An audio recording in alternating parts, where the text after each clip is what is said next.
지난주에 저희가 무엇을 위해 살고 있습니까? 라는 제목으로 말씀 전했습니다. 인생의 목적에 대한 말씀입니다. 하나님께서 우리를 창조하신 인생의 목적이 무엇일까? 오늘부터 그 목적에 대해서 하나씩 은혜를 나누고자 합니다. 어떤 율법사가 예수님을 찾아와서 묻습니다. 율법 중에 어느 계명이 큽니까? 그때 예수님께서 말씀하십니다. 우리 이 말씀은 같이 읽어볼까요? 마태복음 22장 37절부터 나오는 말씀인데요. 함께 읽겠습니다. 37절부터 나오는 말씀입니다. 읽겠습니다.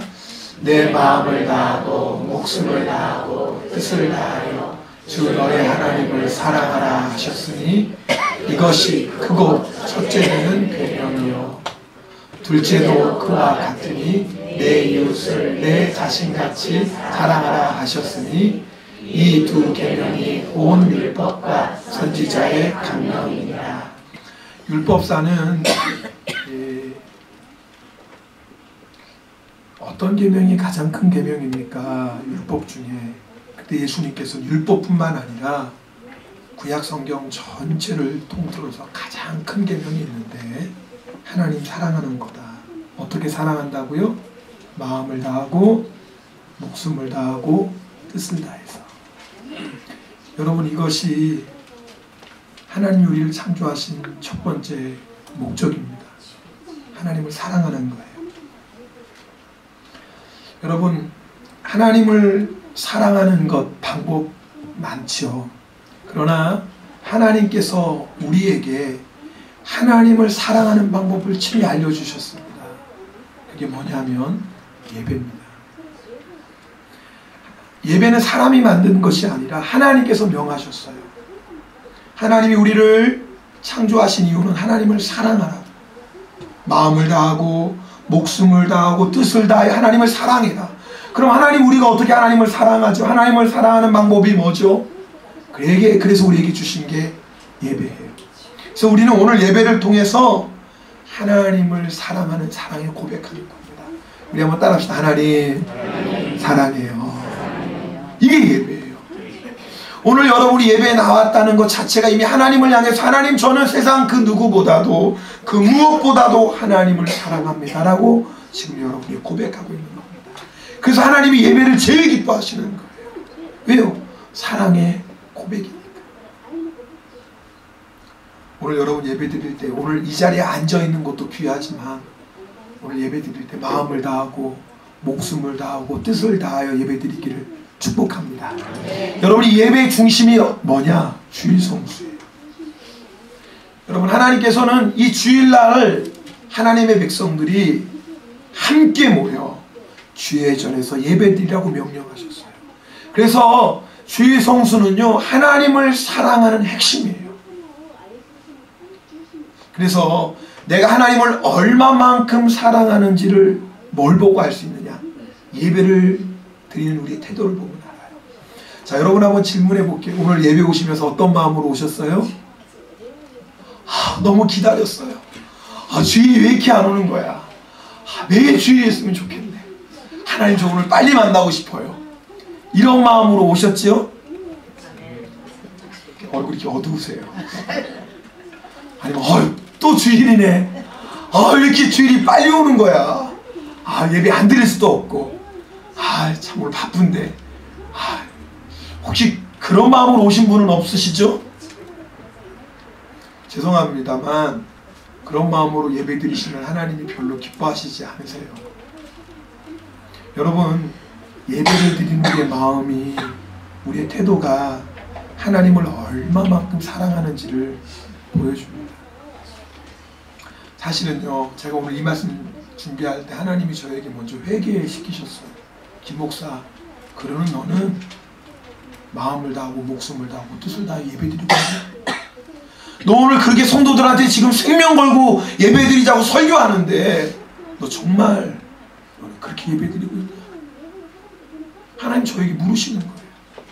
그래서 제가 어떻게 기도, 하나님 회개합니다. 저는 무익한 종입니다. 저도 그렇게 예배 못 드리면서 성도들에게는 예배에 목숨 걸라고 설교하니 주님 너무나 부끄럽습니다.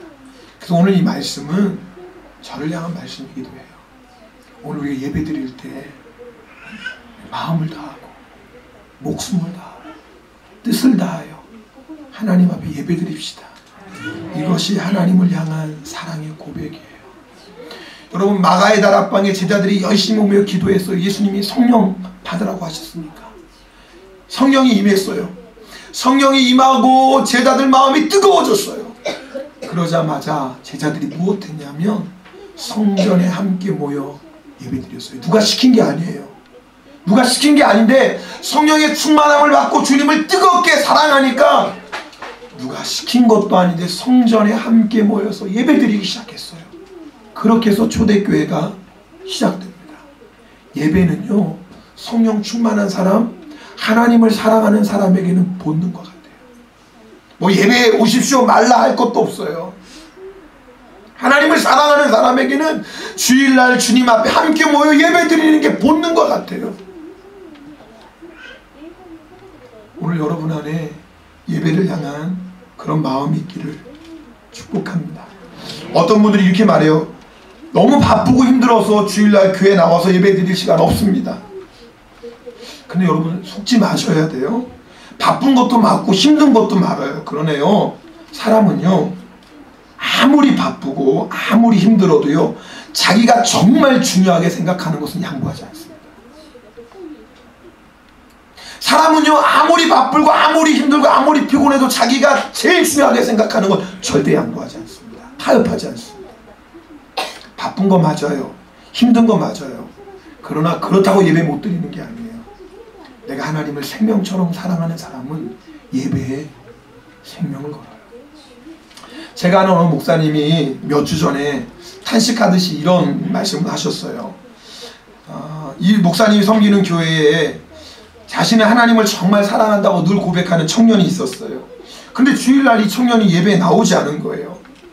자기는 누구보다도 무엇보다도 하나님 사랑한다고 고백하는 청년인데 아무 연락도 없이 예배에 안 나오니까 목사님이 걱정이 됐어요. 그래서 예배 주일 사역이 다 끝나고 전화했어요. 근데 청년이 목사님 오늘 아파서 못 갔어요.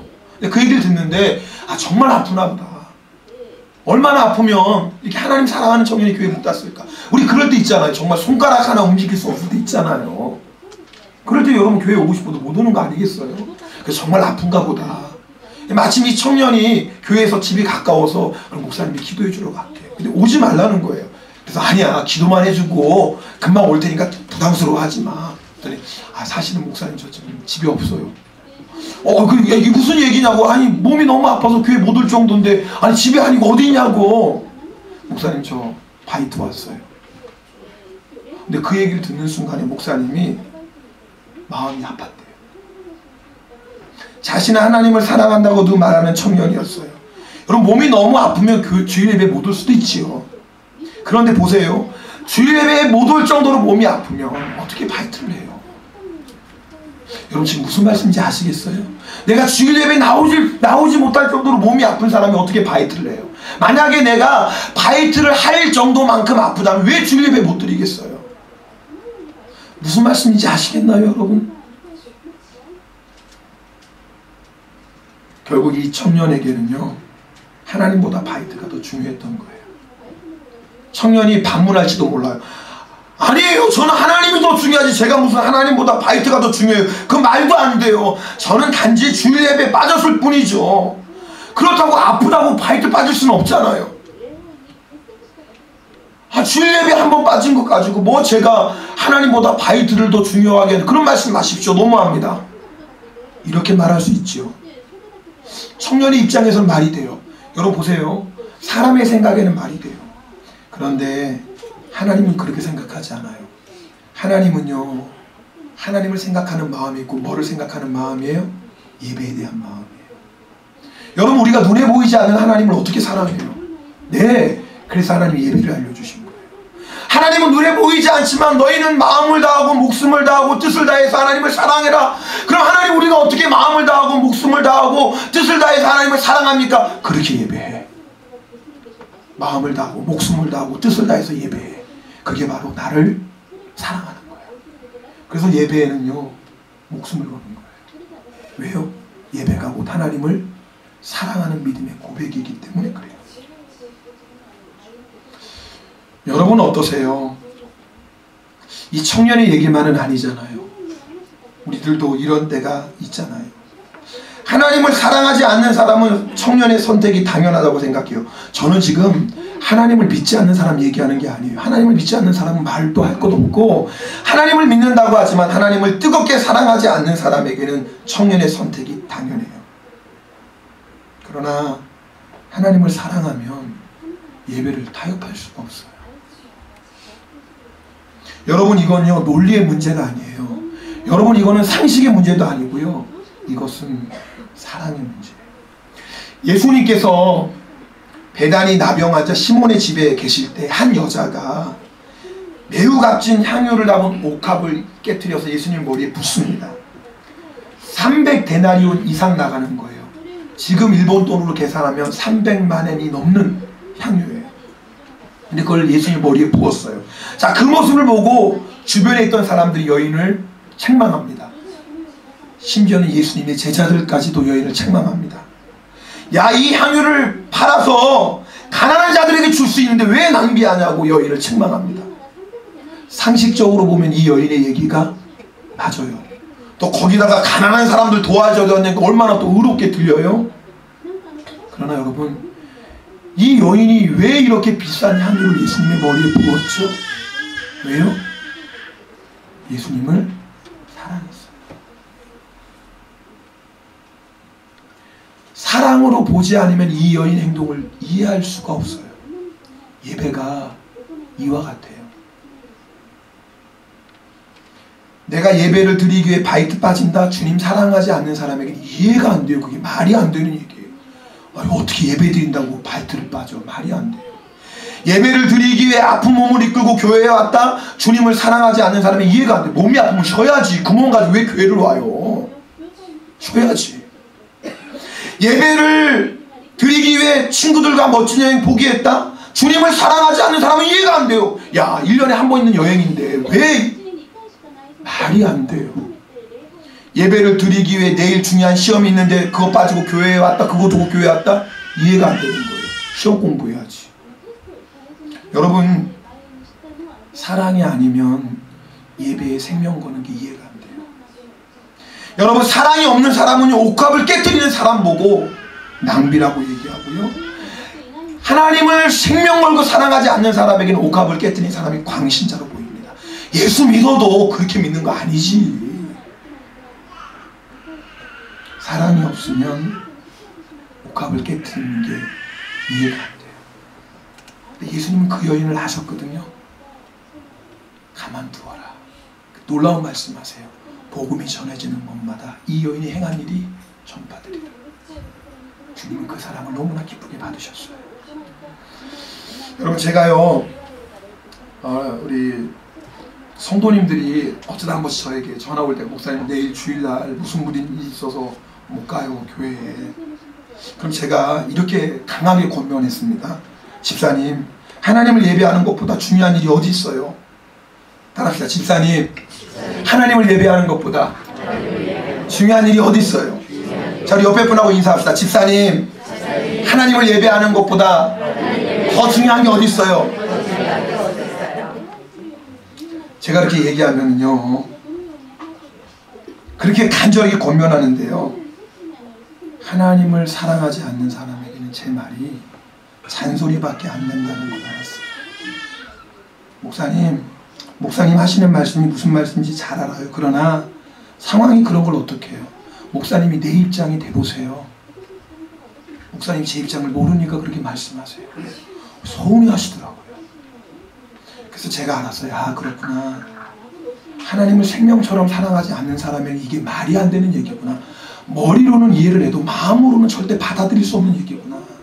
아, 똑같이 권면할 수가 없는 거구나. 그 다음에는 목사님 저 내일 있어 주일날 못 와요. 그럼 제가 어떻게 하냐면, 아, 그래요 집사님, 안타깝네요. 어떡하겠어요. 다음 주에는 꼭 같이 예배 드립시다. 너무 좋아하시는 거예요. 그래서 우리 목사님은 사랑도 많고 너무나 이해를 많이 해주시는 좋은 목사님이라고. 제가 마음이 아파요. 이게 정말 좋은 목사일까? 이게 진짜 사랑일까? 어떤 여자 성도님이 저를 찾아와서 상담을 합니다. 들어보세요. 목사님, 제가 얼마 전에 길에서 우연히 첫사랑 만났어요. 부모님 반대해서 결국 헤어지고 말았지만 서로 뜨겁게 사랑하는 사이였어요.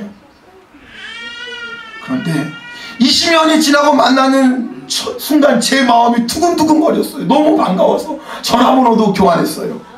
목사님, 만나도 되죠? 남편도 있고 아들이 있는데 뭐 제가 딴 생각하겠습니까? 목사님, 그냥 만나서 옛날 얘기도 하고 차도 마시고 식사도 하고 그냥 좋은 친구처럼만 지내는 건 제가 아니잖아요. 자, 여러분, 제가 어떻게 얘기해야 될까요? 그럼요, 자매님, 좋은 친구 사이로 만나는 건데 괜찮죠. 이렇게 말하는 게 맞을까요? 아니면 자매님, 안 돼요. 남편이 있는데 그러면 안 되죠. 이렇게 말하는 게 맞을까요? 만약에 저에게 목사님이라면 어떻게 하시겠어 물어본다면 저는 1초도 망설이지 않고 말합니다. 절대 안 되지. 아니, 우연히 만난 건 어쩔 수 없지만, 아니 무슨 연락이야? 정신 나갔어 이 사람이 지금? 목사님, 그게 질투예요, 질투. 남자가 그렇게 속이 좁아서 되겠어요? 저 넓은 마음 가지고 그래, 좋은 친구로 만나, 이게 맞죠, 목사님? 천만에요. 저는 절대 그렇게 못해요. 왠지 아세요? 사랑하기 때문이에요. 그럴 때 어이 좋아, 여보 만나, 뭐 첫사랑이면 어때, 마지막 사랑도 만나, 이렇게 말하는 사람이 마음 넓은 사람인 줄 아세요? 천만에요. 사랑하지 않는 사람은 첫사랑을 만나든 마지막 사랑을 만나든 상관없습니다. 여러분, 근데 아세요? 하나님도 질투하시는 거. 출애굽 20장 5절에 이렇게 말씀합니다. 이 말씀은 같이 읽겠습니다. 출애굽 20장 5절입니다. 그것들에게 절하지 말며 그것들 섬기지 말고, 우상 숭배하지 말라는 거예요. 나 내 하나님 여호와는 질투하는 하나님입니다. 보세요, 하나님은 어떤 하나님이에요? 질투하는 하나님. 내탐이 그래요. 뭐 영적으로 심오한 의미가 아니에요. 하나님은 우리만 사랑하세요. 그래서 우리도 하나님만 사랑하길 원하세요. 우리가 하나님 아닌 다른 것을 사랑한다면 하나님은 질투하세요. 왜요? 그게 사랑이에요. 만약 우리가요, 하나님 말고 다른 우상도 섬기고 하나님 말고 세상을 사랑하시는데도 하나님이 질투하지 않는다, 그럼 분명해요. 하나님 우리 사랑하시지 않는 거예요. 하나님 우리 포기하신 거예요. 제가 아내 사랑하지 않으면 첫사랑 만나든지 마지막 사랑 만나면 무슨 상관입니까? 저도 만나면 되지. 첫사랑 없으면 만들면 되죠. 세상에 반이 여자인데. 그러나 사랑하면 용납할 수가 없는 거예요. 신하선 집사님은 용납하시겠어요? 네? 당연하죠, 집사님. 집사람 정신이 나갔나? 지금 미쳤나? 무슨 첫사랑은 그냥 난리가 나죠, 그죠? 그럼요, 그게 맞는 거예요. 사랑하니까. 그래서 성경은 하나님과 우리의 관계를 부부관계로 얘기합니다. 만약 저에게 상담으로 온 성도님이 남편을 뜨겁게 사랑한다면 첫사랑은 이미 기억 속에서 사라진 존재예요. 내 첫사랑이 누구였더라? 있었나? 이렇게 되는 거예요. 그런 문제 가지고 찾아오지도 않죠. 제가 그분에게 말합니다. 안 됩니다, 자매님. 남편이 있는데 그러시면 안 되죠.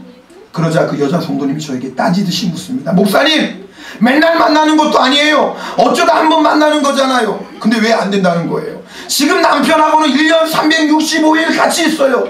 1년 365일 중에 며칠 첫사랑 만난다고 그게 무슨 잘못입니까? 물론 이 얘기는 실제로 있었던 이야기는 아닙니다. 그러나 들어보세요. 저는 지금도 종종 이런 상담을 받습니다. 목사님, 1년에 주일이 52번이나 있어요. 52번 예배 중에 한두 번 빠진다고 너무 그러지 마세요. 52번 중에 2번 빠지는 것 가지고 너무 그러지 마세요. 저는요, 지금도 똑같은 상담 받습니다. 근데 여러분 오해하지 마세요. 제가 안 된다고 하는 게 아니에요. 누가 안 된다고 하시는 줄 아세요? 주님이 말씀하셨어요. 창세기 20장 8절에 안식일을 기억하여 거룩히 지키라. 자, 제가 문제 내볼게요. 이게 몇 번째 계명인 줄 아세요? 안식일을 기억하여 거룩히 지키라. 우리 마치시는 분은 오늘 밥 2그릇 드세요. 네. 몇 번째 계명이에요? 보지 말고. 이제 몇 번째 계명이에요? 어떻게 하셨어요? 역시 우리 집사님이야. 4번째 계명이에요. 자, 그럼 또 물어볼게요. 살인하지 말라는 몇 번째 계명인 줄 아세요? 6번째 계명입니다. 여러분, 10계명은요 믿음의 가장 기본이고 핵심이에요. 제일 중요한 계명이 몇 번째에 나올까요? 제일 중요한 계명이 몇 번째 나와요? 첫 번째 나옵니다. 하나님 외에 다른 거 섬기지 말라. 제일 중요한 게 첫 번째예요. 두 번째로 중요한 게 2번째 계명이에요. 자, 10번째 계명 중요하지만 10번째로 중요한 거 뭐예요? 탐내지 말라. 자, 그러면 제가 물어볼게요. 안식일을 지키라, 살인하지 말라. 둘 중에 어느 계명이 큰 계명이에요? 그럼? 답을 못하시네. 제가 지금 어려운 거 물어보는 게 아니에요. 안식일을 지키라 몇 번째 계명이요? 4번째. 살인하지 말라 몇 번째 계명이요? 자, 둘 중에 어느 계명이 큰 계명이에요? 대답을 왜 안 하세요? 오늘 안 하기로 마음 먹으셨어요? 어느 계명이 큰 계명이에요? 제가 이런 예를 여러분에게 든 적이 있어요. 자, 어떤 집사님 와서 얘기하는, 어머 집사님, 저 지난주에요 큰일 저질렀어요. 무슨 일인데? 아유, 어떤 사람이 아주 제 앞에서 깔짝거리고 화나게 하고 짜증나게 하잖아요. 얼마나 화가 나는지 죽였어요. 그럼 여러분 그 얘기 듣고, 아유 어쩔 수 없지, 살다 보면 죽일 만도 했네 그 사람. 그렇게 말이 괴롭히고 못된 사람, 아유 어쩔 수 없지, 나라도 죽였겠다 집사님, 잘했어 잘했어.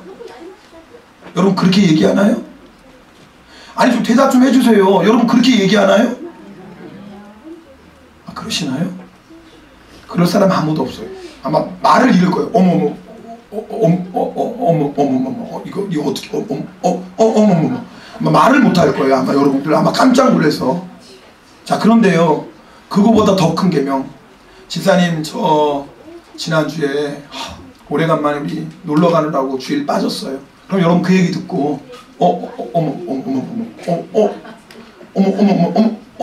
지금 뭐라고 그랬어요, 집사님? 여러분 이러시나요? 아니면 집사님 그럴 수도 있지, 뭐 52번인데 한번 나도 가끔씩 그래 집사님, 뭐 그러고 갖고 너무 정죄하지 마. 자기 자유해. 여러분 제가 재밌게 얘기하지만 잘 생각해 보세요.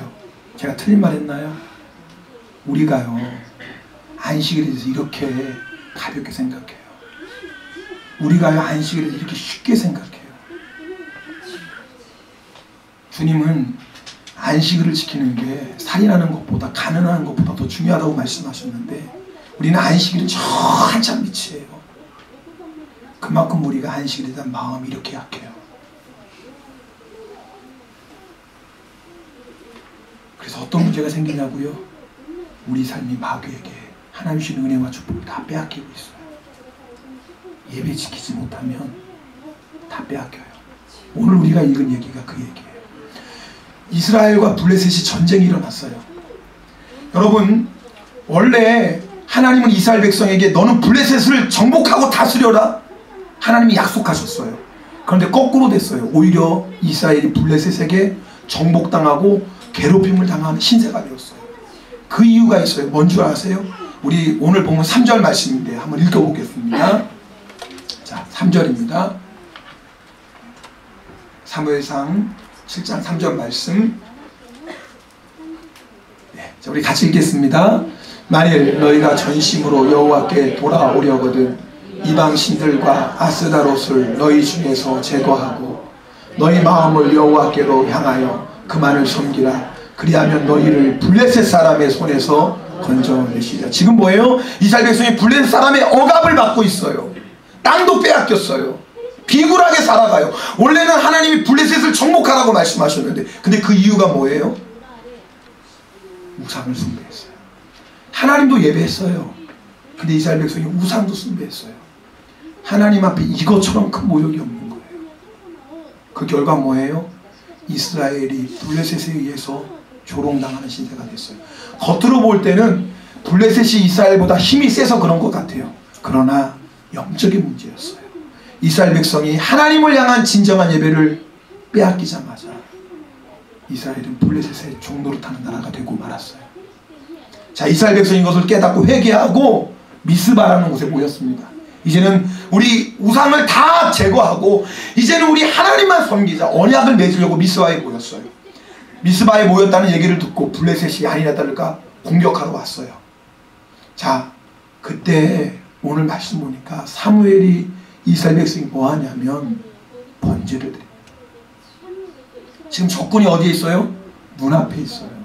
근데 적군이 눈앞에 있는 상황에서 뭐 하고 있습니까? 예배 드리는 거예요. 아니, 그러다가 적군이 쳐들어오면 어떻게 해요? 그러면 한 번도 못 싸우고 그냥 죽는 거예요. 아니나 다를까 번제를 드릴 때 블레셋이 공격해 옵니다. 여러분, 상황을 보면 예배 드리는 것보다 블레셋과 싸우는 게 더 급하지요.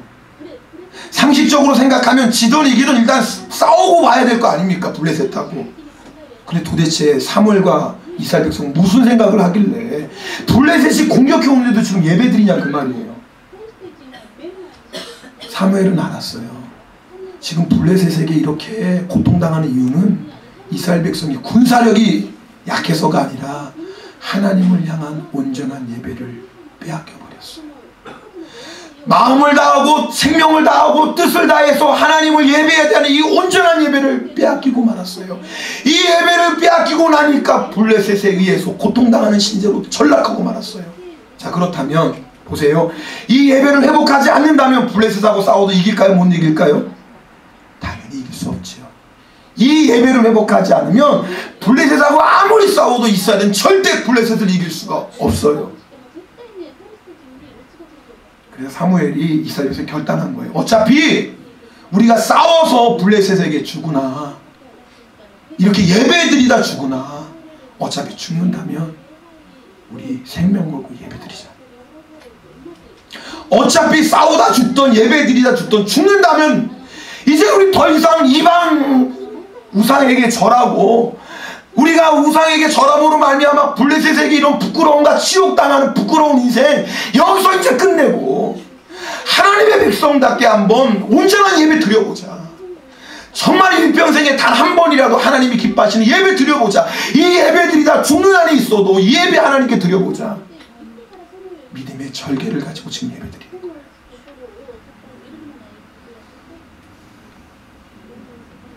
이스라엘 백성들 안에게는 믿음이 있었어요. 하나님이 기뻐하시는 예배 드리면, 온전한 예배 드리면 하나님은 우리를 블레셋 손에서 구원해 주실 것이다. 할렐루야. 우리에게 이 믿음이 있어야 돼요. 여러분, 상황이 아무리 다급해도, 적군이 눈앞까지 쳐들어와도, 먹고 살기가 아무리 힘들어도 예배를 택해 보십시오. 여러분, 이 한계를 넘어가요. 언젠간 우리가 항상 이거에 부딪혀요. 알아요. 예배 드리는 건 알지만 그래도 먹고 살아야 되잖아요. 계속 이 블레셋 앞에서 치는 거예요. 먹고 사는 문제 가지고. 알아요. 예배 드리는 건 알지만 그래도 어떻게 해요. 상황이 이런데 매번 상황에 무릎 꿇어요. 그러니까 블레셋을 이기질 못하는 거예요. 내 나름대로는 열심히 싸운다고 싸우는데 블레셋에게 매번 져요. 온전한 예배가 없는데 어떻게 블레셋을 이기겠어요.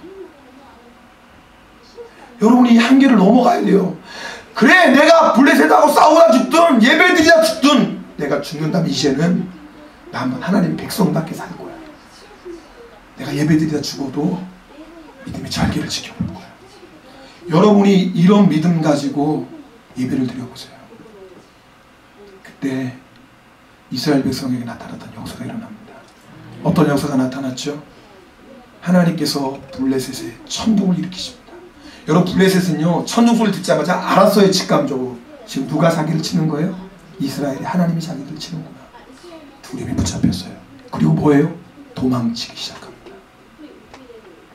이스라엘 백성은 뒤쫓아가서 무찌르기만 했어요. 오늘 말씀 보면은요, 막 쫓아가다가 결국은 어디 있어요?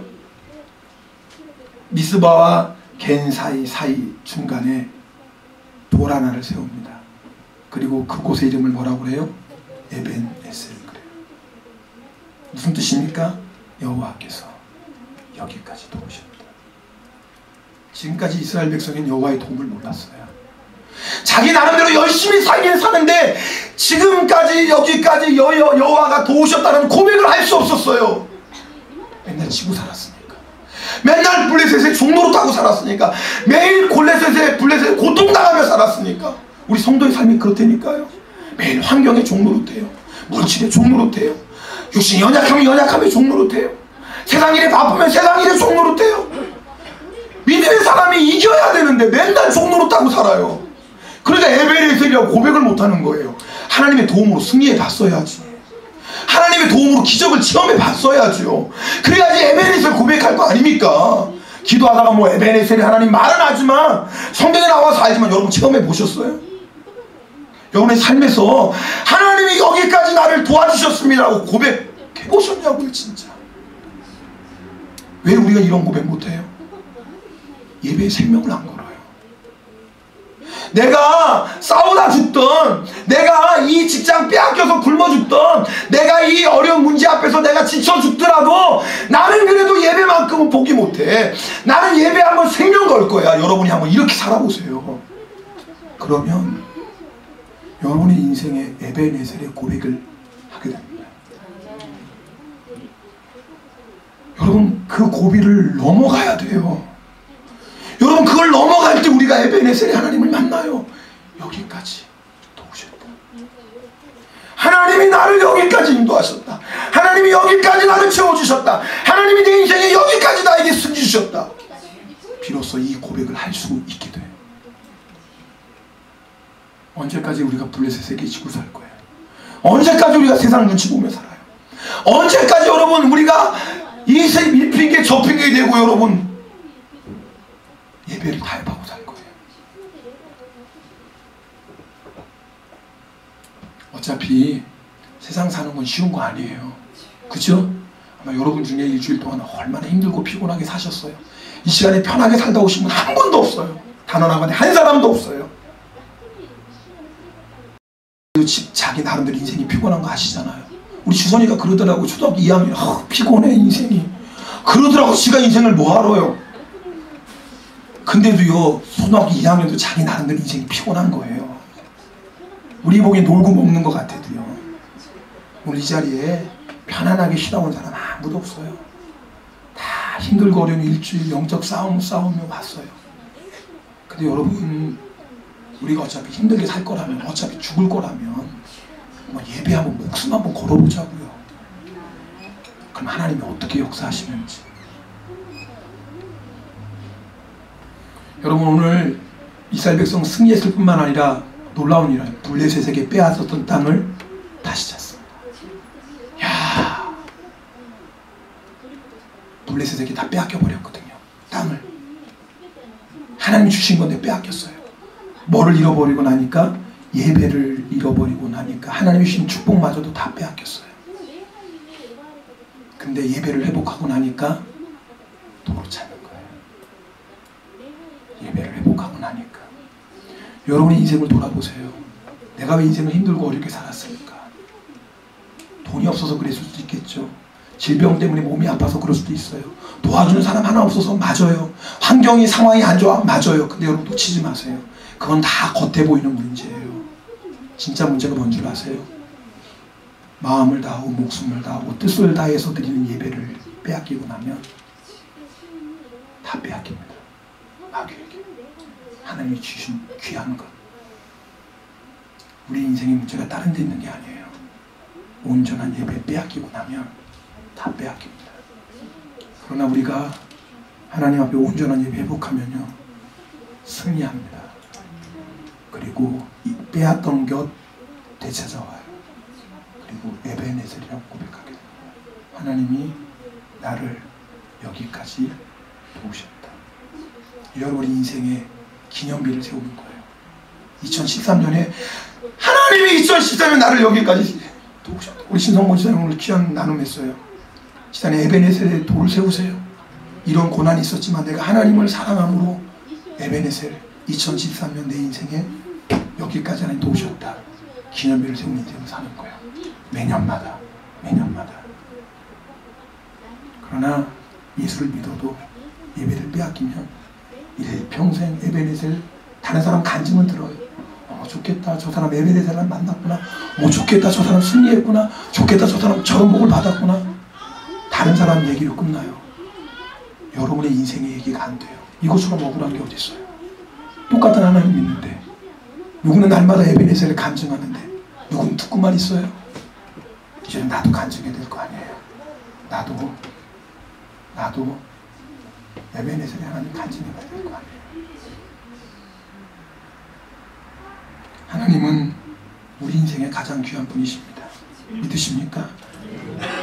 하나님은 우리가 최고로 사랑해야 될 분입니다. 믿으십니까? 그렇다면 예배에 생명 걸어야 되는 겁니다. 그게 우리 인생의 첫 번째 목적입니다. 이후로는 예배 빼앗기지 마십시오. 생명 걸고 예배 지켜보십시오. 하나님께서 여러분의 삶에 어떤 에베네셀의 기념비를 세워가실지 믿음으로 기대해 보십시오. 우리가 다 간증의 기적의 주인공이 될 것입니다. 네, 함께 기도하겠습니다. 우리 머리를 숙이고 두 눈을 감고, 여러분은 어떤 예배 드리고 있습니까? 여러분, 우리 한번 사무엘과 이스라엘 백성처럼 예배에 생명 한번 걸어봅시다. 환경 때문에 어쩔 수 없잖아요. 상황이 그런 걸 어쩔 수 없잖아요. 지금 내 형편이 그런데 어쩔 수 없잖아요. 먹고 살아야 되는데 어쩔 수 없잖아요. 여러분, 그거 한번 넘어가 보세요. 주님, 어차피 피곤하고 힘든 인생 살 거 내가 한번 예배에 생명 걸어보겠습니다. 예배 드리다가 한번 힘들어 보겠습니다. 내가 예배 드리다가 한번 고생해 보겠습니다. 내가 예배 드리다가 한번 내 인생을 걸어보겠습니다. 주님 어떻게 역사하시는지 우리 시간에 통성으로 함께 기도하겠습니다. 할렐루야. 사랑의 하나님 아버지 감사드립니다. 하나님, 그렇습니다. 오늘 하나님께서 우리에게 주신 말씀입니다. 그렇습니다. 주님, 하나님을 예배하는 일이 우리가 생명 걸기를 원합니다. 하나님을 예배하는데 우리가 생명 걸기를 원합니다. 주여, 더 이상 블레셋의 종로로 탈 수 없습니다. 하나님이 정복하라고 하셨는데, 하나님이 승리하라고 하셨는데, 하나님 블레셋에게 맨날 치고 하나님이 주셨던 가지가 빼앗기는 부끄러운 인생을 살고 있습니다. 더 이상 그렇게 살지 않겠습니다. 믿음으로 나가겠습니다. 어차피 싸우다 죽으나 예배드리다 죽으나, 내가 어차피 죽는다면 예배드리다 죽겠습니다. 내가 힘들어 죽으나 예배드리다 죽으나, 어차피 죽는다면 예배드리다 죽겠습니다. 주여, 예배의 생명 거는 저희들 되게 하옵소서. 주여, 오늘 우리가 결단합니다. 사무엘처럼 이스라엘 백성처럼 주여, 우리가 한번 예배의 생명 걸게 하여 주시고, 아버지 이를 통해서 예배를 하나님이 여기까지 도우셨다. 하나님이 여기까지 도우셨다. 하나님이 여기까지 나를 도우셨다. 하나님이 나를 여기까지 인도하셨다. 하나님이 여기까지 나를 인도하셨다는 고백합니다. 우리가 2013년에 에베네셀의 역사들이 우리 삶에 일어나게 하소서. 2014년 고민 순간 문제마다 예배에 생명 걸게 하시고, 그냥 이스라엘 백성처럼 에베네셀 하나님이 나를 도우셨다고 고백하는 그런 2014년 될 수 있도록 주님 역사하여 주시옵소서. 주님 역사하소서. 주님 도우소서. 주님, 예배에 생명 거는 성도 되게 하옵소서. 지금까지 환경이 어려워서 어쩔 수 없잖아요. 상황이 어려워서 어쩔 수 없잖아요. 먹고 살아야 되는데 어쩔 수 없잖아요. 예배를 타협하며 살았습니다. 주님, 그래서 하나님이 정복하고 승리하라고 하신 블레셋에게 부끄러움 당하고 패배하고 하나님이 주신 것까지 빼앗기며 살았습니다. 주님, 그러나 오늘 결단합니다. 이왕 힘들 거 예배를 택하겠습니다. 싸우다 죽으나 예배드리나 죽으나, 이왕 죽는 거라면 믿음의 절대 지키며 예배를 택하겠습니다. 내가 물질이 없어서 고생하나 예배드리다 고생하나, 어차피 고생할 거라면 내가 예배를 택하겠습니다. 주님, 이 믿음의 결단을 통해 2013년 인생의 고비마다 문제마다 에베네셀의 하나님을 만나게 하옵소서. 하나님이 나를 여기까지 도우셨다. 하나님이 나를 여기까지 도우셨다.